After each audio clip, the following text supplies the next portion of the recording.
When my granddaughter Emily told me, "We want you gone," and dumped me at Sunset Manor Nursing Home, I just smiled. By the next morning, I had called my financial advisor and started the process that would expose my $67 million Forbes fortune. Justice had to happen. Before we continue, please subscribe to the channel and tell us where you're listening in the comments. My name is Harold Thompson, and I'm 81 years old. I've been successful in the steel manufacturing business for over 50 years now. Started with one small factory back in 1973 and built it into Thompson Steel Industries, one of the largest steel companies in the Midwest. Today, my net worth sits at about $67 million. My wife Margaret died from cancer 2 years ago after 55 years of marriage. She was the love of my life and my business partner in everything we built together. We had one son, David, who died in a workplace accident when he was only 38 years old, leaving behind his daughter Emily, who is now 32 years old. Emily is my only grandchild, and after David died, she became the most important person in my life. I helped raise her from age 16 when she lost her father. Margaret and I gave her everything she needed to succeed in life: private college, graduate school, and all the opportunities that money could provide for a young woman's future. But something started going wrong with Emily about 2 years ago when Margaret died, and Emily inherited some money from her grandmother's estate. She got $400,000 when Margaret passed away. That money seemed to change her attitude toward work, responsibility, and family relationships in ways that worried me deeply. Emily had always been a good kid growing up. She worked hard in school, showed respect to her elders, and seemed to understand the value of the opportunities we were giving her. "Grandpa, thank you for everything you and Grandma do for me," she used to say regularly. I thought I was raising a young woman who would honor our family values. After Margaret died, Emily started making comments about my age and my abilities that bothered me during family visits. "Grandpa, maybe you should sell the business and move into assisted living," she would say. "You don't need to work so hard at your age." These suggestions felt disrespectful to someone who had built a successful business and was still perfectly capable of running it. Emily also began acting like she knew better than me about business decisions and life choices. "Grandpa, you should modernize Thompson Steel with new technology," she would tell me. "Older methods are holding your company back from bigger profits." Her advice ignored my 50 years of experience and success in an industry she knew nothing about. But the real problem started when Emily got married last year, and I expected her to visit more often to check on my well-being. Instead, she seemed to think her new husband and their social life were more important than spending time with her aging grandfather. "Grandpa, Jake and I are really busy with our careers right now," she would say when I asked about family dinners. What Emily didn't know was that I had been secretly planning to leave my entire fortune to her in my will. $67 million that would make her one of the wealthiest young women in our state. I had already drawn up the legal documents with my attorney because I wanted Emily to have the security and opportunities that money could provide. I kept my wealth mostly hidden because I wanted Emily to develop her own character and work ethic without depending on family money. "Margaret, this will teach Emily the value of earning her own way," I had explained to my wife before she died. We agreed that too much money too early could spoil a young person's development. But I designed my will with conditions that Emily never knew about. She would inherit everything only if she showed proper respect for family relationships and took care of me in my old age. I had the legal right to change my will immediately if her behavior became inappropriate or neglectful. Emily had no idea that her comfortable apartment, expensive car, and leisure lifestyle after college were partially funded by my occasional financial gifts. She thought her job at the marketing firm and her inheritance from Margaret were supporting her standard of living. The girl was living well because I wanted to help her succeed in life. Last month, I started hinting that Emily needed to spend more time with me and help with some basic household tasks. "Emily, I'm getting older and could use some help with grocery shopping," I told her. "Maybe you could visit twice a week instead of once a month." Her reaction to these reasonable requests revealed her true character. "Grandpa, you're asking too much of me," Emily replied dismissively. "Young people have their own lives to live without taking care of elderly relatives." Her response was shocking from someone I had raised and supported financially for years. 2 weeks ago, I started having some minor health issues that required Emily's attention and support. Nothing serious, just the normal challenges that come with being 81 years old. I expected my granddaughter to step up and help the man who had given her everything after her father died. But Emily had other plans for dealing with her aging grandfather. Now let me tell you exactly how I built my fortune, while Emily learned to take everything for granted. This story starts 58 years ago when I was just 23 years old with nothing but a used pickup truck and a dream about manufacturing steel. Most people thought heavy industry was too risky and expensive for a young man with no connections. But I could see that our growing region would need someone willing to work harder than everyone else. I started Thompson Steel Industries with a $5,000 loan from the bank and pure determination to succeed. Margaret supported me completely, even though we were living paycheck to paycheck in those early years. "Harold, if you believe in this business, then I believe in you," she told me. We lived in a tiny rental house and saved every penny to buy better equipment and machinery. The breakthrough came when I won a contract to supply steel beams for a new shopping center in 1976. The project was bigger than anything I had attempted before, but I knew it could establish my reputation in the regional market. Margaret kept the books while I managed every aspect of production from raw materials to final delivery. That shopping center contract launched my career in steel manufacturing and led to bigger projects over the following years. Within a decade, Thompson Steel was supplying materials for office buildings, factories, and infrastructure projects across 3 states. I reinvested every dollar of profit back into the company to buy land, equipment, and hire the best workers available. By the time David was born in 1979, we were making real money and building a solid foundation for our family's future. But Margaret and I never forgot our humble beginnings or the sacrifices required to build something from nothing. "Harold, let's make sure David understands the value of hard work," Margaret would say. "Money should be earned, not just inherited." David grew up watching his parents work 70-hour weeks to build our family business. He had chores around the house, earned his allowance through good behavior, and worked summer jobs at the steel factory during high school. "David, success requires effort and responsibility," I taught him. "Everything we have today came from making good decisions and treating people fairly." David seemed to appreciate these lessons about character and work ethic. When David went to college, I paid for his education completely so he could focus on his studies without financial stress.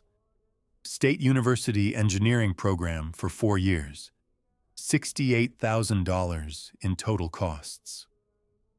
David graduated with honors in mechanical engineering and joined Thompson Steel as a junior manager. Margaret and I were proud of the responsible young man he had become. After David got married and started his family, I continued helping him financially when he needed assistance. Down payment for his first house, $40,000. Car purchase when his old vehicle broke down, $22,000. Various emergency expenses over the years, probably another $40,000. I was happy to help my son build a stable life for his family. But David always showed genuine gratitude for my help and never acted entitled to my money. "Dad, thank you so much for helping us get established," he would say sincerely. "I know how hard you worked to build the business that makes this possible." David understood that my generosity came from love, not obligation. When Emily was born, I was excited about being a grandfather and helping raise the next generation of our family. "Margaret, this little girl represents our legacy and everything we've built together," I told my wife. We both looked forward to watching Emily grow up with opportunities we never had as children. But tragedy struck when David died in that workplace accident when Emily was only 16 years old. Losing our son was the most painful experience of my life, and suddenly Emily became an orphaned teenager who needed stable family support. "Harold, we have to be Emily's parents now," Margaret said through her grief.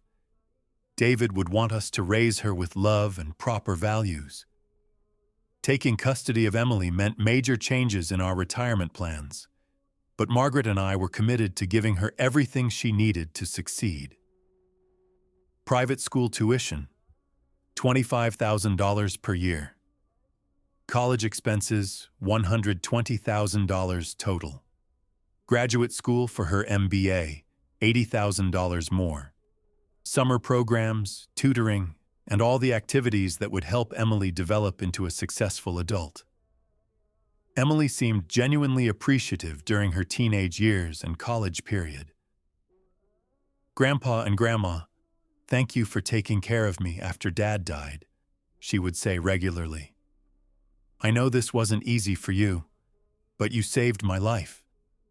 Those words made all our sacrifices feel worthwhile and meaningful.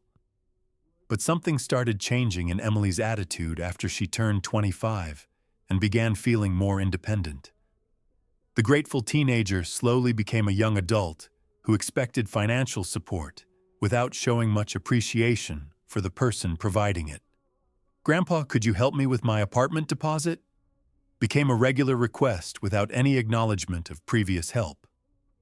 I started noticing that Emily's thank you messages became shorter and less frequent over time.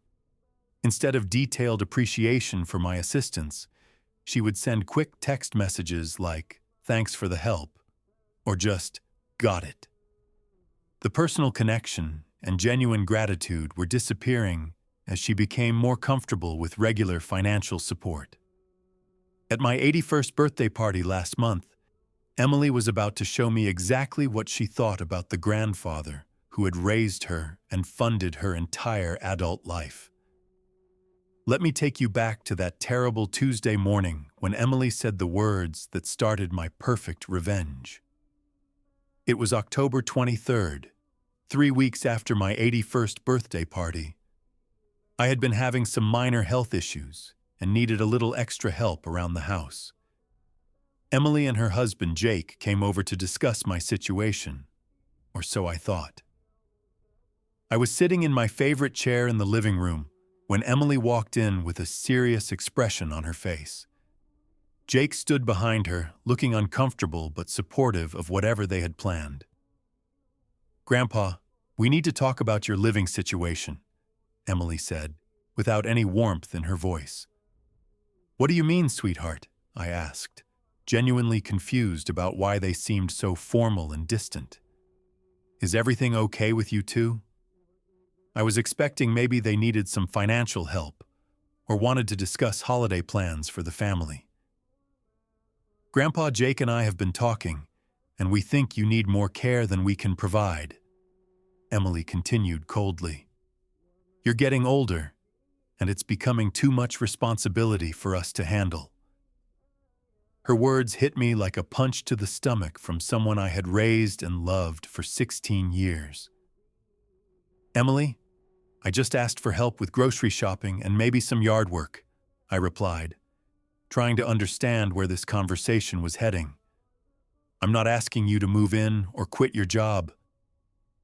I was still thinking this was just a misunderstanding that we could work out as a family. But Emily's next words made it clear that this wasn't about helping me. It was about getting rid of me. "Grandpa, we've already found a place for you at Sunset Manor Nursing Home," she announced. "They have a bed available today, and we think it's the best solution for everyone involved." The betrayal was complete and devastating. "Emily, I don't need a nursing home," I said, feeling my heart breaking as I realized my own granddaughter was abandoning me. "I'm perfectly capable of living in my own house with just a little help from family." The house that Margaret and I had called home for 40 years was being taken away from me by someone who owed me everything. Jake finally spoke up to support his wife's cruel decision. "Harold, the nursing home has professional staff who can take better care of you than we can," he said. "It's really the most responsible choice for your health and safety." But I could see in his eyes that this was about their convenience, not my well-being. "We want you gone by this afternoon," Emily said, with no emotion in her voice. "We've already packed some of your clothes and personal items." Those 6 words, "We want you gone," came from the granddaughter I had raised, educated, and supported financially for over 15 years after her father died. I sat there in shock as Emily and Jake explained their plan to dispose of me like I was some kind of burden they couldn't handle anymore. The nursing home paperwork was already filled out. The admission appointment was scheduled for 2 o'clock that afternoon. My entire life was being dismantled by people who should have been grateful for everything I had given them. "Emily, what about Thompson Steel?" I asked, hoping to remind her that I still had a business to run and responsibilities that couldn't just be ignored. "Who's going to manage the company if I'm locked away in a nursing home?" My question revealed how little she understood or cared about the source of our family's wealth. "Grandpa, you should have sold that old factory years ago," Emily replied dismissively. "You're too old to be making important business decisions anyway." Her words echoed the same disrespect I had been hearing for months about my age and mental capabilities. The ride to Sunset Manor Nursing Home was the longest 30 minutes of my life. Emily and Jake made small talk about their weekend plans while I sat in the back seat, watching my independence disappear. "You'll like it here, Grandpa," Emily said as we pulled into the parking lot. "They have activities and other people your age to socialize with." But as we walked through the front doors of the nursing home, I wasn't thinking about activities or socialization. I was thinking about the $67 million that Emily had no idea I possessed. The Forbes list fortune that could change her life forever if she had shown even basic respect for the man who raised her. The admission process was humiliating as Emily signed papers giving the nursing home authority over my daily care and medical decisions. "His granddaughter will be his primary contact," the administrator noted in my file. "She'll be responsible for his expenses and care planning." Emily was taking control of my life while having no idea about my real financial situation. After Emily and Jake left me alone in my small nursing home room, I sat on the narrow bed and looked around at my new reality. A shared bathroom, a tiny closet, and a window that looked out at the parking lot. This was where my granddaughter thought I belonged after everything I had done for her and her family. That night, lying in an unfamiliar bed listening to my roommate snore, I made a decision that would change everything between Emily and me. If she thought I was just a helpless old man with no power or resources, she was about to learn exactly how wrong she was about her grandfather's capabilities. The granddaughter who wanted me gone was about to discover exactly who controlled the family fortune she had never even imagined existed. After Emily left me alone in that tiny nursing home room, I pulled out the bank statements I had hidden in my personal bag. I needed to look at the numbers that showed exactly what my granddaughter had thrown away by abandoning the man who built a fortune she never knew existed. Sitting on that narrow bed in Sunset Manor, I opened the folder that contained proof of my $67 million empire. The first document was my personal checking account statement from First National Bank. Current balance, $4.2 million. Just sitting there earning interest while Emily thought I was some poor old man who needed charity care from a nursing home. Money that could have made her life comfortable beyond her wildest dreams if she had shown basic respect for her grandfather. I found my investment portfolio summary from Goldman Sachs, showing my stock holdings across Thompson Steel and other companies. Total value, $28.7 million. Stocks that had grown steadily for decades while I reinvested profits and made smart financial decisions that Emily considered too old-fashioned for modern business. The granddaughter who thought I was senile was looking at returns that most professional investors could never achieve. The most impressive document was my business valuation report for Thompson Steel Industries, completed just 6 months ago. Current estimated worth, $34.1 million. The old factory that Emily thought I should have sold years ago was actually one of the most profitable steel companies in the Midwest. My outdated methods were generating millions in annual revenue while she worked at a marketing firm making $42,000 per year. I calculated my total net worth as I sat there in that depressing nursing home room. Liquid assets, investments, business value, and real estate holdings. $67.3 million. Enough money to buy the entire Sunset Manor facility and turn it into something decent for elderly people who deserved better care than this place provided. The Forbes magazine from last year was tucked behind my bank statements. Page 47 showed my name on their list of America's richest business owners under the radar. Harold Thompson, Steel Manufacturing, estimated worth $65 million. Emily had no idea that her grandfather was mentioned in the same magazine she read for business inspiration at her marketing job. But looking at these financial documents also reminded me of all the money I had spent on Emily over the years, without her showing any gratitude or appreciation. Private school tuition, $400,000 total. College and graduate school, $200,000. Cars, apartments, emergency funds, and gifts, probably another $300,000. Almost $1 million invested in someone who thought I belonged in a nursing home.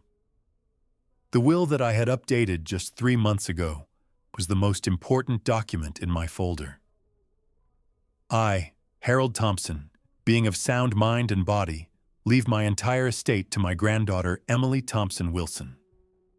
$67 million that would have made her one of the wealthiest young women in our state if she had treated me with basic human decency. But the will also contained conditions that Emily never knew about. This inheritance is contingent upon Emily showing proper respect for family relationships and providing appropriate care for me in my declining years. Her decision to dump me in a nursing home had violated every condition I had established for her to receive my fortune. I pulled out my phone and looked at the contact information for my attorney, David Miller, who had helped me structure my estate planning for the past 20 years. David handles all my legal affairs and knows exactly how to modify my will based on Emily's behavior, I said to myself. One phone call could change Emily's future from multi-millionaire heiress to nothing at all. The nursing home financial agreement that Emily had signed was equally interesting to review in light of my real wealth. Monthly cost for my care, $8,500. Annual cost, over $100,000. Emily had committed to paying these expenses for someone she assumed had limited resources and needed family financial support. What Emily didn't realize was that $100,000 per year was less than what I made in interest on my checking account. The money she thought would burden her family budget was pocket change to someone with my investment portfolio. I could buy this entire nursing home with cash and still have $60 million left over. But the most painful part of reviewing these financial documents was realizing that Emily had never once asked about my business or shown interest in the legacy I had built. Thompson Steel will need new leadership someday, I had mentioned to her several times over the years. Maybe you'd like to learn about the industry that built our family's success. Emily always changed the subject to something about her marketing career or social life. Looking at my Forbes listing again made Emily's behavior even more insulting than I had realized during our conversation. "We want you gone," was what she said to someone who had been featured in national business publications for his success and wealth. The granddaughter who thought I was incompetent had just abandoned one of the most successful entrepreneurs in our region. My decision to change my will wasn't about the money itself. It was about teaching respect and consequences to someone who had forgotten the value of family loyalty. If Emily thought I was just a burden who belonged in a nursing home, then she was about to discover exactly what that decision would cost her financially. Sitting there in my nursing home room that night, I felt something I hadn't experienced in years. I felt like I had real power over someone who had hurt me deeply. For months, Emily had been treating me like a confused old man who needed to be managed and eventually disposed of. Now she was about to learn that her entire future depended on the respect she had never shown to her grandfather. The granddaughter who wanted me gone was about to discover exactly who controlled the fortune she never knew existed. The next morning, I woke up in that nursing home bed with a clear plan about what I needed to do to Emily. She thought she could abandon me by saying, "We want you gone," while having no idea about my $67 million fortune. Emily had treated me like a helpless old man who belonged in a care facility. It was time to show everyone who really controlled the family money and future. I spent the morning organizing my strategy for maximum impact on Emily's understanding of consequences. This wasn't going to be some emotional outburst or angry phone call that she could dismiss as a confused elderly man's reaction. This was going to be a calculated demonstration that would permanently change her attitude toward the grandfather she had thrown away. I decided to wait until Emily's next major life event before revealing my true financial situation. Her wedding anniversary was coming up in 3 weeks, and I knew she and Jake were planning an expensive celebration dinner. When Emily discovered that the man she abandoned was worth more than she could spend in 10 lifetimes, the timing would create maximum embarrassment and regret. But I also wanted to make sure our entire extended family understood exactly why Emily's inheritance had been eliminated. This wasn't about being petty or vindictive toward a young person making mistakes. This was about teaching important lessons about respect, gratitude, and the consequences of abandoning family members who had sacrificed everything for you. My plan was to call a family meeting right here at Sunset Manor on November 15th, Emily's wedding anniversary. I need everyone to come to the nursing home for an important discussion about family finances, I would tell them. Emily's cousins, her Aunt Susan, and my brother Tom would all be there to witness her education about consequences and respect. I also planned to invite my attorney, David Miller, and my business partner, Frank Rodriguez, to this family meeting. They had both known about my wealth for years and understood why Emily's behavior needed to be addressed publicly. "David, I want you to bring the will documents and Forbes magazine," I would tell him. "Frank, bring the latest Thompson Steel financial reports so everyone can see what Emily threw away." The timing of this revelation would be perfect, because Emily would be celebrating her marriage and future with Jake while discovering that her grandfather's abandonment had cost her $67 million. Wedding anniversaries are supposed to be happy occasions filled with hope and dreams. Emily's anniversary would become the day she learned about the biggest financial mistake of her life. I calculated the complete disruption this would cause to Emily's comfortable assumptions about her future security. She had probably assumed that eventually inheriting my house and maybe some life insurance would provide a nice boost to her lifestyle. Emily had no idea that she had just walked away from enough money to never work again for the rest of her life.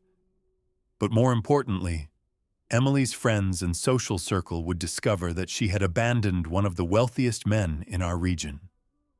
"Emily, you put your grandfather in a nursing home?" they would ask in shock. "Didn't you know he was worth millions of dollars?" The social embarrassment would match the financial loss she had created through her disrespectful behavior. I also wanted to document everything that happened during Emily's awakening for potential legal purposes. If Emily tried to challenge my decision or claim she didn't understand the consequences of her actions, I needed witnesses who could testify about her deliberate abandonment of family responsibilities. Her "we want you gone" comment had been heard by Jake and could be verified by nursing home staff who processed my admission. The most satisfying part of my plan was knowing that Emily's desire for independence from elderly family obligations would be granted completely. She had made it clear that taking care of her grandfather was too much responsibility for her busy lifestyle. Now she would get exactly what she asked for: complete independence from any family financial benefits or inheritance. I spent the afternoon reviewing all my legal documents to make sure Emily couldn't successfully challenge my right to disinherit her based on her abandonment. The will clearly stated that her inheritance depended on showing proper respect for family relationships and providing appropriate care in my old age. Emily had violated both conditions by dumping me in a nursing home. I also prepared talking points for when I inevitably had to explain my decision to family members and friends. Emily made it very clear that she wanted me gone from her life. I would say calmly, "I'm simply honoring her wishes by removing her from my will and estate planning." The logic would be unassailable and completely based on her own words and actions. That evening, I called my attorney David to discuss the legal implications of disinheriting Emily based on her abandonment. "David, Emily put me in a nursing home against my wishes and told me she wanted me gone," I explained. "Can I legally remove her from my will based on her violation of the family care conditions?" David confirmed that Emily's behavior clearly justified changing my inheritance plans. "Harold, the will requires Emily to provide appropriate care and show respect for family relationships," David reminded me. "Abandoning you in a nursing home obviously violates both conditions." This legal advice gave me confidence that my decision was both justified and legally sound. I also discussed the potential for Emily to pursue legal action against me for changing my will. "She might try to claim you're incompetent or that she didn't understand the inheritance conditions," David warned me. "But if you can show that her own behavior caused the disinheritance, you'll have strong justification for your decision." Over the next 3 weeks, I watched Emily continue her normal life, while having no idea that her treatment of me had already cost her a fortune. The granddaughter who wanted me gone was about to discover exactly what that decision was worth. 3 weeks after I changed my will to remove Emily completely, my phone started ringing frantically on November 15th. It was my brother Tom calling me at the nursing home in complete confusion about something Emily had told him. "Harold, Emily called me crying about lawyers and inheritance papers," he said urgently. "She says you've done something to your will because she put you in Sunset Manor." "Tom, that sounds like Emily is worried about something," I replied calmly, like I had no idea what could be causing her panic. Did she explain why she thinks I would change my estate planning? I wanted to hear exactly how Emily had discovered my legal actions before confirming her worst fears about losing her inheritance. "Harold, Emily said Jake got a call from your attorney asking questions about your mental competency," Tom continued with concern in his voice. "She thinks you're trying to cut her out of your will because you're angry about the nursing home placement." He was trying to understand what had triggered this family crisis. I stayed completely calm while listening to Tom's report about Emily's growing panic. "Tom, my attorney David Miller is just doing his job by making sure my estate planning reflects my current wishes," I said matter-of-factly. "Sometimes family circumstances change, and legal documents need to be updated accordingly." I was enjoying Emily's slow realization that actions have permanent consequences. "Harold, Emily is begging me to call you and fix whatever misunderstanding happened," Tom said desperately. "She keeps saying she loves you and never meant to hurt your feelings about the nursing home." His report about Emily's sudden change in attitude confirmed that she was starting to understand the financial implications of abandoning her grandfather. "Tom, didn't Emily tell me 3 weeks ago that she wanted me gone?" I reminded him calmly. "I'm simply honoring her request by removing myself from her future financial planning." I wanted him to start connecting Emily's cruel words with the legal consequences she was now facing. That's when Tom began realizing there might be more to this story than Emily had explained to him. "Harold, exactly how much money are we talking about in your will?" he asked nervously, because Emily seems absolutely terrified about losing some kind of inheritance. His question revealed that our family had no idea about the scope of my wealth. "Tom, that's between me and my attorney right now," I replied mysteriously. But Emily made her feelings about family obligations very clear when she abandoned me here. I wanted the family's curiosity to build before revealing the full scope of what Emily had thrown away through her disrespectful behavior. Within 2 hours of my conversation with Tom, my nursing home room was filled with panicked family members who had heard about Emily's crisis.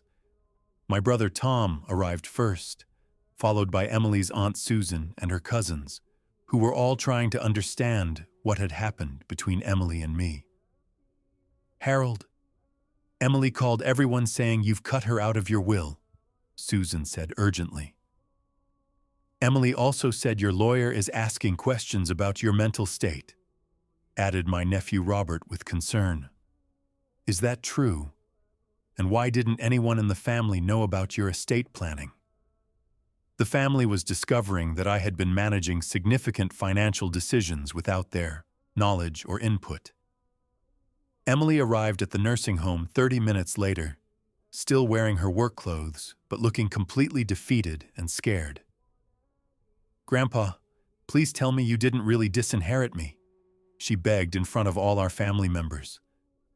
"I'm sorry about the nursing home, and I want to make things right between us." Her public apology was too little, too late to save her inheritance. "Emily, you made it very clear 3 weeks ago that you wanted me gone from your life," I replied firmly in front of everyone. "I'm simply respecting your wishes by removing you from my financial planning." The family could see the perfect logic in my decision to stop supporting someone who had publicly abandoned me. My brother Tom was the first to understand and support my decision to disinherit Emily. "Emily, you can't dump Harold in a nursing home and then expect to inherit his money," he said directly. "Actions have consequences, especially when you abandon the person who raised you after your father died." Emily tried desperately to explain her behavior and convince everyone that she deserved another chance. "I thought the nursing home was the best place for Grandpa's health and safety," she said through tears. "I never meant to abandon him or show disrespect for everything he's done for me." but her explanation sounded hollow after telling me she wanted me gone. "Emily, you didn't discuss nursing home placement with anyone in the family," pointed out her Aunt Susan. "You just made the decision and told Harold he had to leave his own house." Susan was highlighting Emily's complete lack of consideration for my feelings or autonomy in the decision. That's when I decided it was time to give the family a hint about what Emily had actually lost through her abandonment. "Everyone, Emily's inheritance would have been quite substantial if she had shown proper respect for family relationships," I said calmly. "But she chose to prioritize her convenience over her grandfather's dignity and independence." "Harold, how substantial are we talking about?" asked my nephew Robert directly. "Because Emily seems absolutely panicked about losing this inheritance." The family was starting to understand that significant money was involved in my estate planning. "Let's just say that Emily's decision to abandon me will affect her financial future for the rest of her life," I replied mysteriously. "Tomorrow, I'll show everyone exactly what her treatment of me has cost her." The family exchanged worried glances as they began to realize the scope of Emily's mistake. The granddaughter who wanted me gone was about to discover exactly how much that decision was worth. After Emily's panic about losing her inheritance, I realized I needed solid evidence to support my decision to disinherit her. If Emily was going to challenge my right to change my will, I wanted bulletproof documentation of her years of neglect and gradual abandonment of family responsibilities. I spent the next day gathering 3 years of records that told the complete story of Emily's entitled attitude and loss of respect for her grandfather. I started by organizing every text message conversation Emily and I had shared since Margaret died 3 years ago. The pattern was clear when I looked at the timing of her messages compared to her growing distance from family obligations. Before Margaret's funeral, Emily's messages were personal and caring. After inheriting money from her grandmother's estate, her communication became focused entirely on her own needs and convenience. The text message records were particularly revealing about Emily's changing attitude toward family responsibility. 3 years ago, Emily would write detailed messages asking about my health and well-being. "Grandpa, how are you feeling today? Do you need anything from the store?"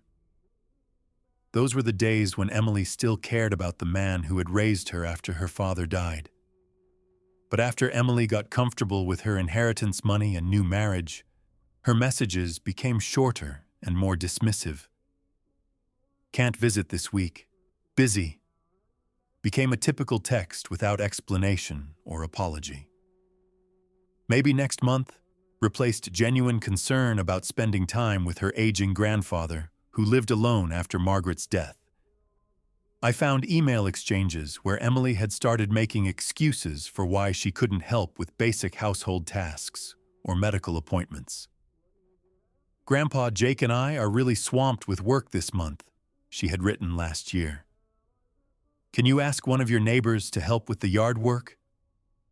Her suggestion that I should bother neighbors instead of asking family revealed her priorities clearly.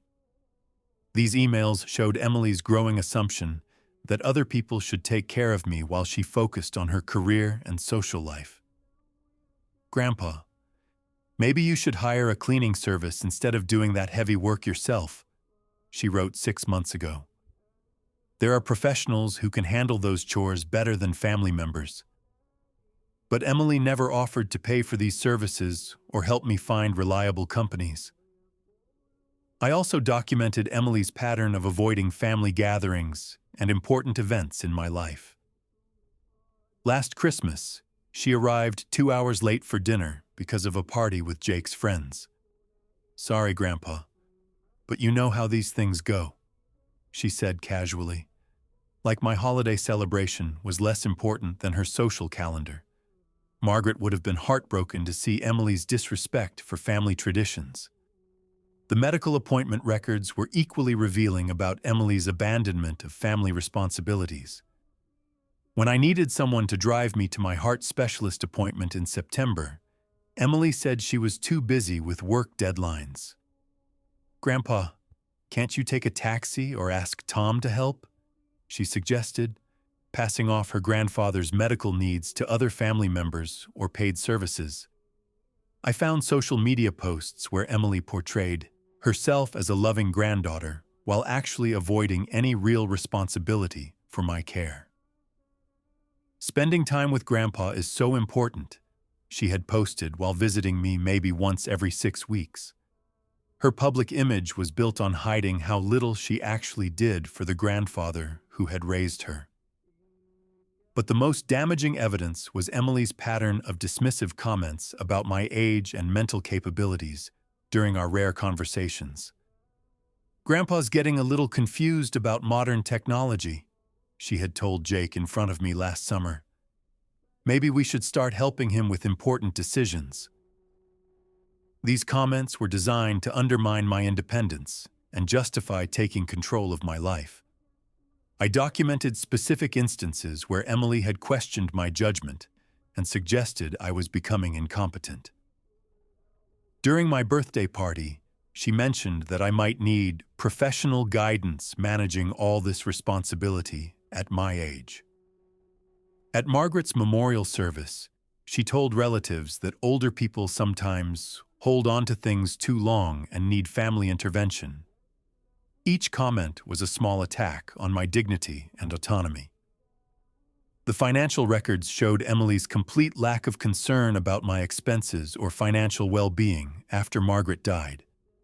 She never asked if I needed help with household costs or medical bills. Emily assumed that someone with my age must be struggling financially, but she never offered assistance or even inquired about my situation. The granddaughter who inherited hundreds of thousands of dollars showed no interest in her grandfather's financial security. I also found evidence of Emily's manipulation tactics when she wanted something from me. She would start conversations by expressing fake concern about my loneliness, then transition into requests for money or favors. "Grandpa, you seem sad lately. Maybe you should consider selling the house and moving somewhere smaller," would lead to, "Jake and I found this great investment property, but we need help with the down payment." Her concern was always connected to getting something for herself. The nursing home admission papers that Emily had signed revealed her complete disregard for my wishes and autonomy. She had made this decision without consulting me, my doctor, or any other family members. "Patient will be admitted under family guardianship due to advanced age and declining independence," the form stated. Emily had basically declared me incompetent to justify getting rid of me. Most importantly, I documented Emily's failure to show any genuine affection or concern for my emotional well-being since Margaret died. Every conversation focused on her problems or her suggestions about what I should do differently. "How are you coping with Grandma's death?" was never a question Emily asked, unless she needed something from me afterward. Tomorrow, I would use all this evidence to show the family exactly why Emily had lost her $67 million inheritance. 4 days after Emily's panic about her inheritance, I called the family meeting that would change everything forever. Everyone gathered in the common room at Sunset Manor to hear the truth about my financial situation and exactly what Emily had thrown away by abandoning me. I had prepared all my documents, including the Forbes magazine that would shock them about my real worth in the business world. "Thank you all for coming today," I began as 15 family members sat around the large table in the nursing home's meeting room. Emily asked me to explain my estate planning decisions and why her inheritance has been eliminated. Emily was sitting quietly, probably hoping I would announce that everything had been a misunderstanding that could be easily fixed. My attorney David Miller arrived with a briefcase full of financial documents and legal papers that would tell the complete story. David has been my lawyer for 20 years and knows exactly how my wealth has been structured, I announced to the family. Today, you're going to learn some things about Thompson Steele and my personal finances that might surprise you. My brother Tom spoke first about the family's confusion regarding my estate planning. Harold, we all thought you were comfortable but not wealthy enough to cause this kind of panic in Emily, Tom said honestly. What exactly are we talking about in terms of money? The family was about to discover that their assumptions about my financial situation were completely wrong. That's exactly what I want to address today, I replied, pulling out my bank statements and investment portfolio. My net worth is currently $67.3 million. The room became completely silent as everyone processed this information about wealth they never knew existed in our family. Emily's face went completely white as she realized the magnitude of what she had lost through her abandonment. Grandpa, did you just say $67 million? She whispered in disbelief. How is that even possible? The granddaughter who thought I was just a confused old man was learning about wealth beyond her comprehension. I pulled out the Forbes magazine from last year and opened it to page 47. Here's my listing among America's most successful under-the-radar business owners, I announced, showing everyone the article. Harold Thompson, steel manufacturing, estimated worth $65 million. The family passed around the magazine in complete shock about my national recognition. Emily's cousin Sarah was the first to speak after seeing my Forbes listing. Uncle Harold, you're actually in Forbes magazine? She asked in amazement. We had no idea Thompson Steele was worth this much money. The family was beginning to understand that I had been hiding massive wealth while living modestly among them. Why didn't anyone know about your fortune? Asked my nephew Robert with genuine curiosity. You live in the same house for 40 years and drive a 10-year-old car. His question highlighted how successfully I had kept my wealth private, while Emily assumed I was just getting by financially. I explained my philosophy about money and family relationships to help everyone understand my decisions. I kept my wealth quiet because I wanted Emily to develop her own character without depending on family money, I said clearly. Inherited wealth can destroy young people's motivation and values if they know about it too early in life. But Emily was supposed to inherit everything when I died, I continued firmly. $67 million that would have made her one of the wealthiest young women in our state. The family could see the direct connection between Emily's treatment of me and the fortune she had thrown away. David Miller then revealed the legal documentation that proved Emily's inheritance had been legitimate until her abandonment. Harold's will from 3 months ago left everything to Emily with conditions about family respect and providing appropriate care, David explained to everyone. Emily violated both conditions by placing him in a nursing home against his wishes. Emily tried desperately to defend her actions and convince everyone that she deserved another chance. I thought the nursing home was best for Grandpa's health and safety, she said frantically. I had no idea about the money, and I would have made different decisions if I had known. But her explanation only made things worse by admitting she would have treated me better if she knew I was wealthy. Emily, that's exactly the problem, interrupted my brother Tom. Your respect for Harold shouldn't depend on his bank account balance. Tom understood that Emily's conditional love revealed her true character and priorities regarding family relationships. I then showed the family my business valuation reports and investment statements that detailed how my wealth was distributed. Thompson Steel Industries, $34 million. Investment portfolio, $28 million. Liquid assets, $4 million. Real estate, $1 million. Each number represented years of hard work and smart financial decisions that Emily had dismissed as outdated methods. The family members were stunned into silence as they processed the complete scope of my financial empire. "Harold, you built all this while we thought you were just running a small steel company," asked Emily's Aunt Susan incredulously. "No wonder you're in Forbes magazine." She was beginning to understand the magnitude of success that Emily had disrespected and abandoned. Emily's husband Jake looked absolutely sick as he realized what his support of the nursing home decision had cost their future. "Harold, I had no idea about any of this," he said desperately. "If Emily and I had known about your wealth, we never would have suggested the nursing home placement." But his confession only highlighted how their treatment of me was motivated by seeing me as a burden rather than a person deserving respect. The granddaughter who wanted me gone had just discovered she had abandoned a fortune that could have changed her life forever. After revealing to the entire family that Emily had abandoned a $67 million inheritance, the room erupted with shocked conversations about her massive mistake. Emily sat there looking completely devastated as everyone understood the scope of her financial loss.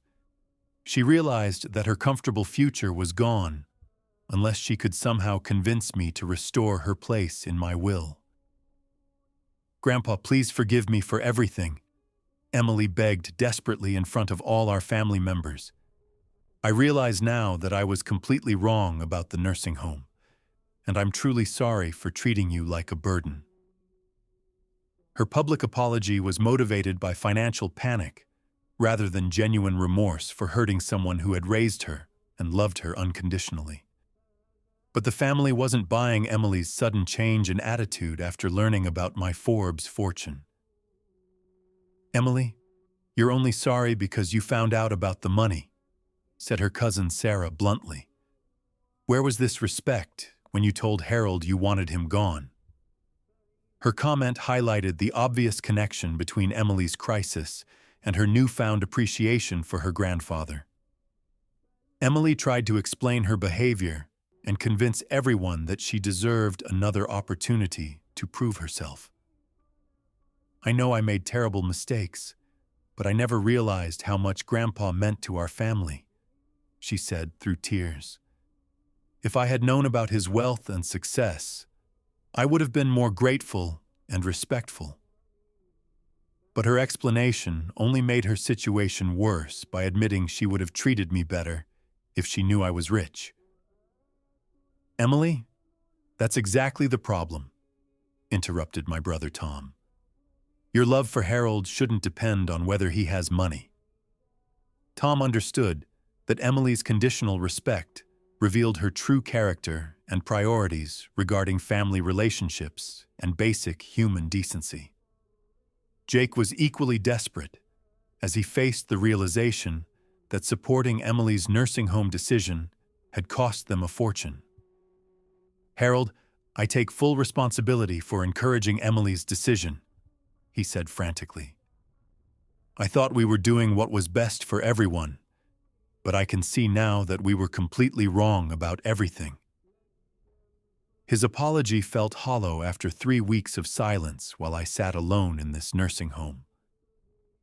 I listened to Emily and Jake's desperate attempts to save their inheritance while staying completely calm and in control of the situation.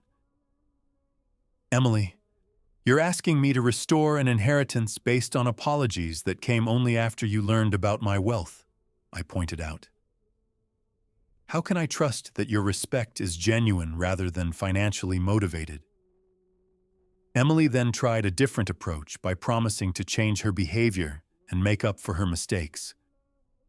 "Grandpa, I'll move you out of this nursing home immediately and take care of you myself," she said frantically. "I'll quit my job if necessary and dedicate my life to showing you the respect you deserve." But her promises felt empty after years of neglect and 3 weeks of abandoning me in this facility. "Emily, Actions speak louder than promises, I replied firmly. You've had 16 years since your father died to show respect and gratitude, but you chose neglect and abandonment instead. The family could see that Emily's current crisis was the natural consequence of her poor choices and bad character over many years. My nephew Robert asked the question that everyone was thinking about Emily's future without the inheritance. Uncle Harold, are you completely removing Emily from your will, or is there some way she can earn back your trust? He said directly. The family was wondering if redemption was possible after such a massive betrayal of family loyalty. Emily broke down completely as she faced the practical implications of losing her $67 million inheritance. Grandpa, I don't know how to make this right, she sobbed. I've lost the most important relationship in my life, and I've thrown away my entire family legacy because of my selfishness and disrespect. Her confession revealed the complete scope of her understanding about what she had done. Emily, maybe you should have thought about that before telling Harold you wanted him gone, said Emily's Aunt Susan with no sympathy. You can't abandon family and then expect them to reward you with millions of dollars. Susan's comment perfectly captured the family's attitude toward Emily's self-created crisis and financial disaster. After 45 minutes of watching Emily and Jake beg for forgiveness and financial restoration, I made my final decision about our relationship and inheritance going forward. Emily, here are my conditions if you want any relationship with me in the future, I announced clearly. First, you will personally apologize to everyone at this nursing home for your disrespectful treatment of elderly residents and family members. Second, you will volunteer at Sunset Manor for 6 months to understand what you put me through, I continued. Third, you will attend counseling to address your entitled attitude and learn about healthy family relationships and basic human decency. Emily was nodding desperately, willing to agree to anything that might restore her comfortable financial future. Most importantly, you will treat me with genuine respect and affection, not because of my money, but because I'm your grandfather who raised you, I concluded firmly. I will not tolerate being valued only for my wealth or treated like a burden when you find family obligations inconvenient. The family could see that I was being more than fair while setting necessary boundaries for our future relationship. Emily accepted all my conditions immediately because she had no choice if she wanted any hope of rebuilding our relationship. Grandpa, I promise to do everything you've asked and more, she said through her tears. I'll prove to you that I can become the granddaughter you deserve and that Dad would have wanted me to be. But her promises felt motivated by desperation rather than genuine change. However, I had one more announcement that shocked Emily and the entire family completely. Emily, the inheritance is permanently gone regardless of whether you meet these conditions, I said calmly. You will never receive a single dollar from my estate or business holdings. Her face went completely white as she realized her comfortable financial future was gone forever. Emily, you wanted me gone from your life, so now you're gone from my financial planning, I explained. $67 million will go to charity instead of someone who abandoned their family obligations. The family could see the perfect justice in my decision to grant Emily exactly what she had asked for through her actions. The granddaughter who wanted me gone had learned the permanent cost of disrespecting the person who had made her entire life possible. 10 months have passed since I permanently disinherited Emily, and I'm here today to tell you exactly how my life changed after setting clear boundaries with a family member who had abandoned me for her own convenience. The shock Emily faced when she lost her $67 million inheritance taught her lessons about respect and consequences that her comfortable lifestyle had never required her to learn. Emily followed through on every condition I had set for rebuilding our personal relationship, though she would never see a penny of my fortune. She spent 6 months volunteering at Sunset Manor, learning what elderly residents face when their families abandon them. "Grandpa, I never realized how lonely and scared people feel when their own children dump them here," she told me during one of our supervised conversations. "I'm ashamed that I did this to you." She also completed counseling sessions about family relationships and entitlement issues that had destroyed her character over the years. "The therapist helped me understand that I was treating you like a burden instead of a person who deserved love and respect," Emily said genuinely during a family dinner 8 months later. "I was so focused on my own convenience that I forgot about basic human decency." But the most important change was in Emily's attitude toward me and our family relationships. No more suggestions about nursing homes or professional care facilities. No more assumptions about my mental decline or need for management. "Grandpa, I'm sorry it took losing everything to understand how much you sacrificed for me," she said with real tears during a visit to my new apartment. "Yes, I moved out of Sunset Manor after 3 months and into a beautiful senior living community that offers independence with optional services." The difference between abandonment and choice became clear to everyone when they saw my luxury apartment with a view of the lake. "Harold, this place is amazing," my brother Tom said during his first visit. "You're living better than most people half your age." Emily's financial adjustment to reality was difficult, but necessary for her character development. She and Jake had to completely restructure their lifestyle expectations, knowing that no family wealth would ever supplement their income. The expensive anniversary dinners and luxury vacations ended when they realized their own salaries were all they would ever have. Emily learned to live within her actual means, instead of depending on someday inheriting her grandfather's fortune. Her social circle discovered that she had abandoned one of the wealthiest men in our region, which led to some embarrassing conversations, but ultimately better relationships. "Emily, we respect you more now that you're working to rebuild your relationship with Harold," one of her friends told her. Money doesn't excuse treating family badly. The people who mattered appreciated Emily's efforts to become a better person.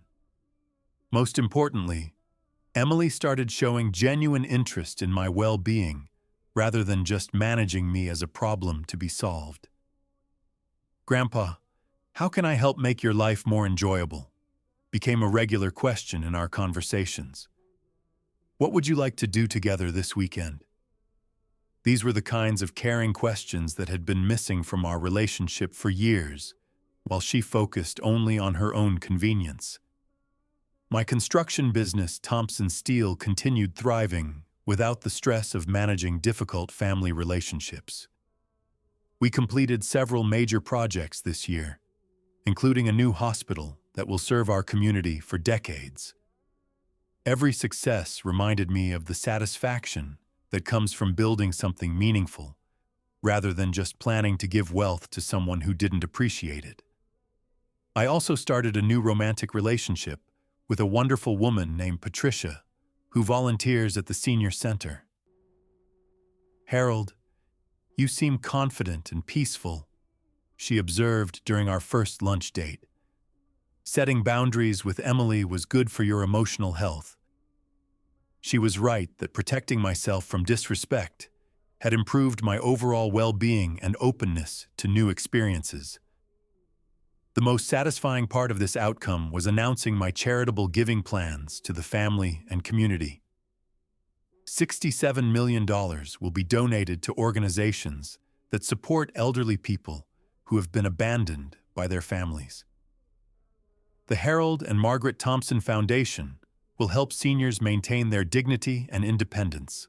I announced at the dedication ceremony. Emily was present at the foundation announcement and publicly supported my decision to give away the fortune she had lost. My grandfather is doing exactly the right thing with his wealth, she told the local newspaper. I learned that money means nothing without respect and love for the people who matter most. Her statement showed genuine growth in understanding what really matters in life.